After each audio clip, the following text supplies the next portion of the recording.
Welcome, and welcome to a deep dive into leadership, where we talk about the qualities of great leadership and how to improve. My name is Mike Tetreault. I'm an executive coach, and as a Vistage chair, I lead a peer advisory group of top performing CEOs.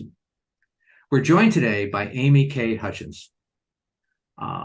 Amy's an award-winning speaker, an Amazon best-selling author, an internationally recognized executive coach, and a former Vistage member. AmyK, thank you for joining us today. Oh, Mike, thanks for having me. It's a true joy to be here. I'm excited about having you here, so let's dive right in. Yeah, let's do it. You talk about living life one conversation at a time. How does that apply to today's leaders? Everywhere. So in a world where it's 90-mile-an-hour noise, where we're bombarded with a to-do list, where I joke there's like 40,000 things in your top 5 to do. One of the things that I encourage all of my clients to do, leaders around the globe, no matter where you're working right now, deep breath, one conversation at a time. So whether that's strategic, operational, cultural, it's really sitting back, or financial, really sitting back and saying, okay, there's a lot to do, but if I take it one critical conversation at a time, I can face it all.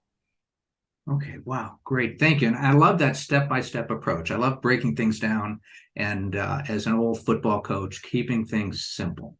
I love it. And I love it because it's practical, but it also is one of the things that's really important to remember is that sometimes it is the slowing down, and sometimes it's that conversation with me, myself, and I as the leader to just say, okay, I'm starting, my anxiety starting to get the best of me, or I'm feeling really stressed, or I'm feeling really overwhelmed.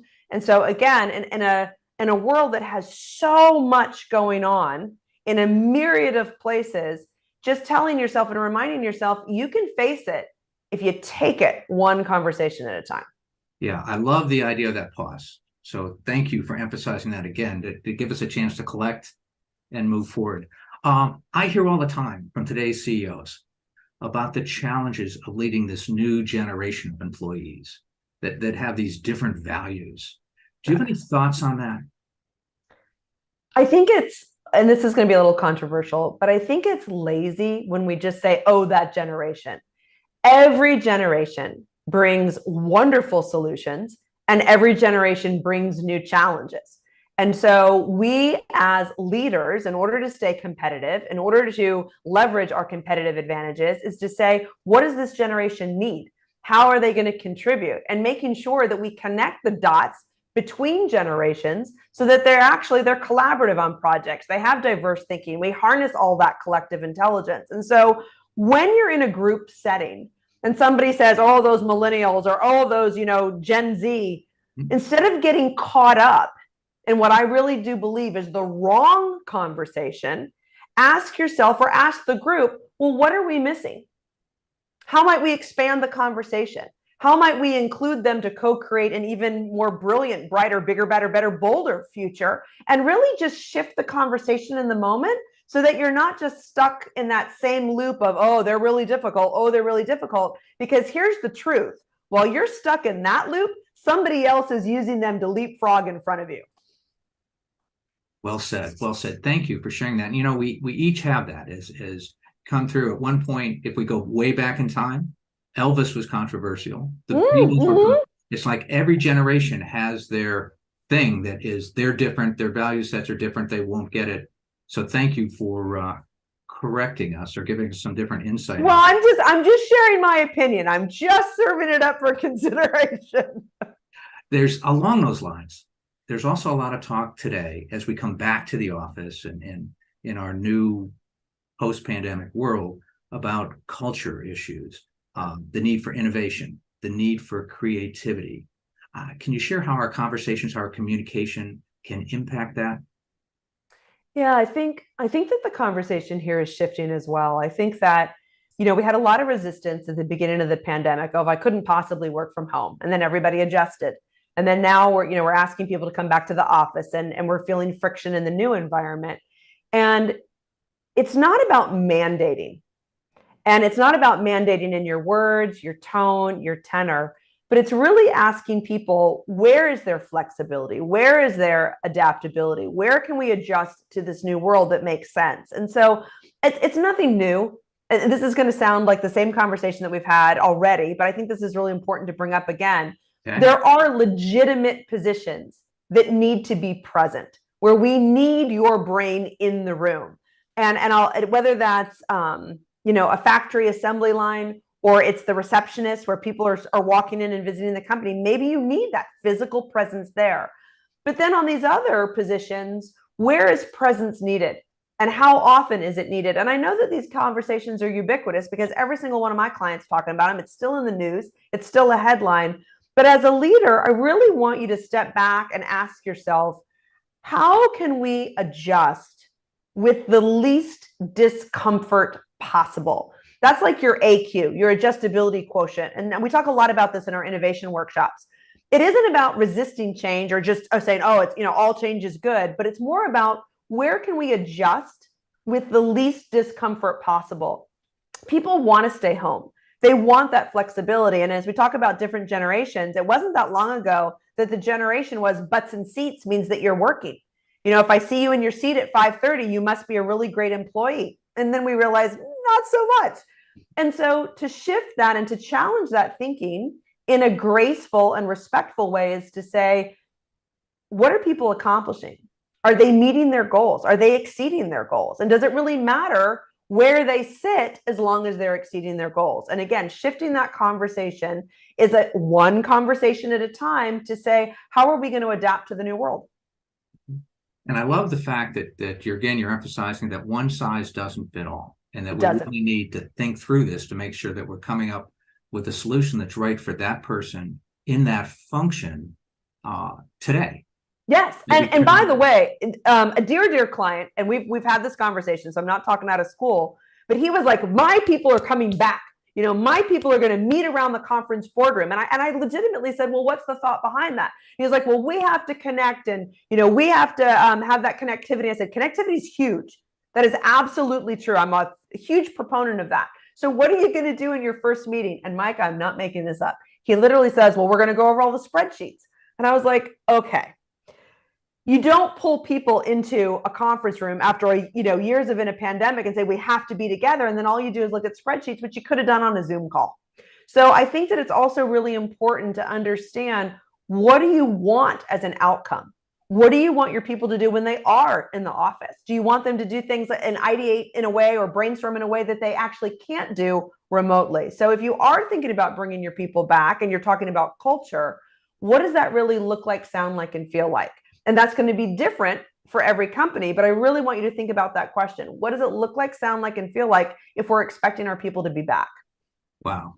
I love that. What you're doing is focusing on leaders and saying what we have to do is redefine work and make sure we're clear on our objectives. Why do you have to be here? And what am I expecting you to accomplish? In the same that we were worried about when you're home, what do we expect you to do and how do we measure that productivity?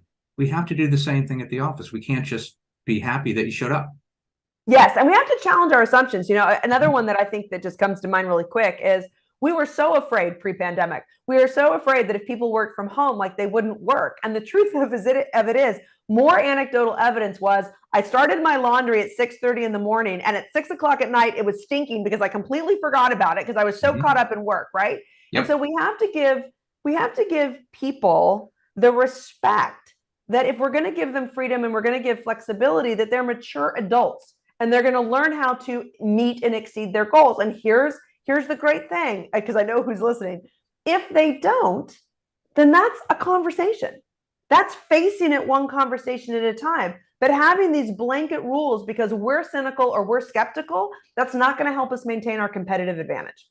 Wow. And that leads right into where I wanted to go next, which is, in this mishmash of in office, out of office, we still are going to have difficult conversations. We're still going to have challenging conversations. Those things that, we really don't want to have today, but we have to confront. Do you have any guidance for us on those, on how to do those better?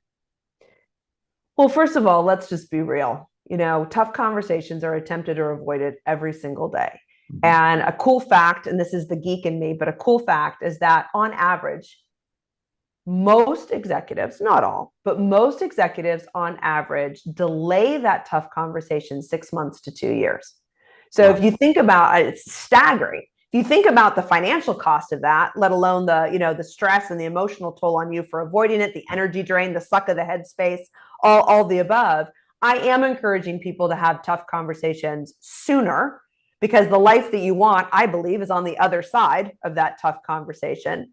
And one thing that I'll say right now, because the Zoom, the office meetings, the Google Meet, it's all here to stay. Hybrid's here to stay. Remember, too, that you are missing a critical component, and that's the energy exchange that happens between two human sentient beings when you're in the same room.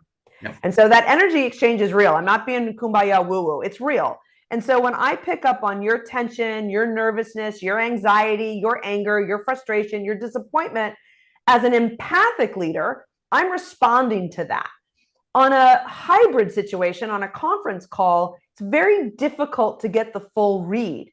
And so it's important as leaders that we assume the burden of clarification and connection. We take responsibility for, hey, did I hear you correctly?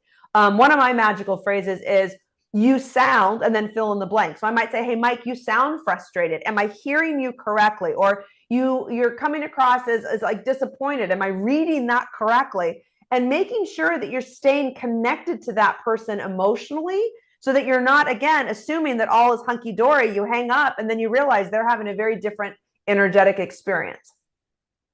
Wow. Thank you. And I loved your reference to the magic phrases, because that's where I wanted to go next. Oh, good. Perfect. Perfect segue then. Yep. In looking at our communication, our conversations, especially in the Zoom world, so much of it is the words, because we lose a lot of the body language, and body language is 70% of our communication, if I remember the stat correctly. Yeah. Given that, share with us some of your magic phrases. You are so good with these that kind of move things forward. And I laugh, Mike. I'm only good with them because I wish in hindsight I'd had them. That's how I discover them along the way. Like, oh, I wish I had said something like that, or oh, I shouldn't have said that. So what I love about magical phrases is that it's not scripting, and we do tons of sales training. I mean, that's what lights me up, working with sales leaders. And I'm still a big believer of not scripting, because if you're scripting, you're not actively listening, you're not really present, you're on autopilot, and you're attached to something. Whereas I love a magical phrase because it's just a one-liner. It's just this back pocket, brilliant one-liner of gold that will either put a guardrail around a conversation or it'll course correct. But I really do believe, and this is my digression here, but when we communicate to connect first, not the power play or to power over, but when we communicate to connect, we're going to advance that conversation further, and we're going to get more likely the result that we're after, both sides of the street. And so my magical phrases are all about taking a tough conversation and just making it easier, just connecting with that person first, so that you can advance the conversation toward a highly profitable outcome. So it could be, a classic example is when we're communicating a sensitive emotion, especially in a hybrid situation, we tend to talk in absolutes. I'm angry, I'm upset, I'm disappointed. And the other person who's listening doesn't quite know what to do, because all they hear is an absolute. Oh, AmyK's 100% this, or Mike's 100% that.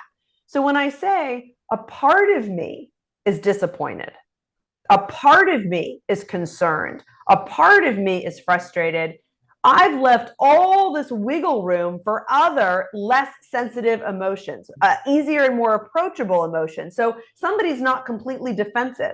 And so it's just a great way to say, hey, I'm feeling this, but only a part of me is feeling this. Wow. Thank you. It just works. Your use of the magical phrases, for me, they're like bridges. They get me from here to there in a conversation. When I'm kind of stuck, like and that transition is important because it keeps the conversation going and being more productive. So you nailed it, Mike. You nailed it. It's exactly what it is. It's a bridge, or it can even be a framework for how you start a tough conversation. So I get a lot of leaders who will be like, I have to have this conversation with Joe, or I have to have this conversation with Doug or Samantha or Sally. Like, how do I even get it started? And I always say to a leader, be vulnerable and be candid. So you can say, hey, this is a tough conversation and it matters. Or you can say, I've been avoiding this conversation and I've realized it's really important that we have it. Or you might even say, hey, this is an overdue conversation because I haven't wanted to hurt your feelings, or I haven't really known how to start it, but it's really important that we have it. So you can be a little bit vulnerable and then come in and say, and it matters. It matters to us, the relationship, the culture, the prospect, the client, however it's contextually appropriate. But a lot of times it's just being honest that it's hard to get it started. And see, that's it. I think when I go back and look at where I procrastinated, because I've been in all those situations and pushed all that off, and I look back on it, a lot of times it's because I didn't know where to start. Yeah. I mean, as simple as that sounds, if I knew how to start, I would have addressed it much simpler, or easier, quicker getting into it. But not knowing where to start gave me an excuse to push it off, but also gave me a reason to push it off. And that's because you're conscientious. And I'm not blowing smoke. I mean, everybody who's listening to this, if you're like, oh yeah, I haven't known how to start it because I don't want to make things worse, or I don't want to hurt somebody's feelings, or I don't want to create more conflict and tension. That's valid. That's real. That just says you care. So that's why just having some magical phrases just makes it easier to have those tough conversations and avoid some of those unintended consequences. Wow. You mentioned caring. And that comes through in every time I've heard you talk or watched you in even a video. Can you share with us, what is your why? What's your purpose? What's your driver? Why do you do what you do? I was told years ago, and so I'm going to give away the credit to this. Somebody said to me a long time ago, you make other people feel better. And at the time I was working in China, and I had my own colleagues, but somebody came up to me and said, you just have a gift for making other people feel good about themselves. And I didn't realize at the time how much that comment was going to influence my career trajectory. I love people. I know that so many of us are walking around wounded and hurting, that things have happened to us because life is quirky and messy and hard, especially leadership. Leadership is hard. And so I didn't realize that that was going to be a driver of, if I can ignite your brilliance, and that brilliance can impact the world, but I can light you up from the inside. And I do that by connecting you to your voice, those conversations that you're having with yourself, and then those conversations that we're having with others, and that makes the world a better place. Then that's what I'm meant to do on the planet. That's my soul calling. And so that's, gosh, I haven't really been asked this. I haven't really kind of talked about this publicly, but that is my calling, Mike. So you kind of hit that vulnerable spot of me, of I'm really called to help you because your light is so important to the world, as is your voice. Wow. Amy, thank you. Thank you for sharing that, and thank you for sharing that special gift with all of us. Oh, thanks for asking. All be more effective as we go through that. I also understand you were a Vistage member. What did you learn from your Vistage experience, and how did it impact you? Mike, I learned so much. So I bleed teal, which is the Vistage logo color, but I say that seriously. It was an enormous, beneficial, and highly valuable experience for me. So I've been a speaker for over 23 years. I love that the speakers come in and out, but I say this with genuineness because I was a member. The best part of the experience for me was when we would do the executive session. And for those of you who don't know, an executive session is when a member brings a challenge or an opportunity, and you get all the collective intelligence of all the other members in the room who are solely focused on helping you. And so you get all this diversity of perspective and experience and input, and it just skyrockets your trajectory. And so for me, it was the connectivity and the community, but it was that diverse thinking that really helped me so much. And so I'm just a huge proponent of the whole process. Wow. AmyK, thank you. That is the secret sauce that we talk about in Vistage. Thank you for all you've shared today. And if somebody wants to know more about you or follow up with some of your programs or offerings, where would they look? Oh, super easy. You can go to two places, AmyK, AMYK.com, or SheGetsIt.com for our women leaders. And so we've got, one of our core values is generosity. So you can go to either of those sites and get a ton of free tools. You can absolutely check them out. We believe in that. And again, I love what I do. And I believe that when it's synchronistic, it's meant to work. So if you're looking to elevate your leadership, I'd love to connect. Okay. Now, you said it's AmyK.com. And again, I'm always intrigued. AmyK is such an easy to remember name. I mean, it's 4 letters and 3 syllables. There's got to be a story there. Where does it come from? There is a story, but Mike, I've been AmyK and AmyK my whole life. So I joke that it's for 4 letters, it's very difficult for people to get it right. And so AmyK is something that my grandmother did to me at a couple days old. She really encouraged my parents to slide the K over from my middle name of Kathleen. And it was really about making my presence known, because way before the internet existed, there was no way to get a hold of people easily. And so I had this projected due date. I didn't show up.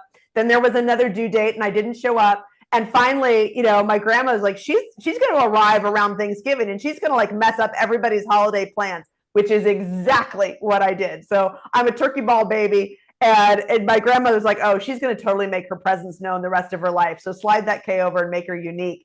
And that is how I came to be AmyK. Wow. All right. Great. And just a great branding tool right from the start. How cool is that? Yeah, well, exactly. That's why people are like, oh, you did it for branding purposes. I was like, well, maybe my grandmother did. But yeah, so it works though.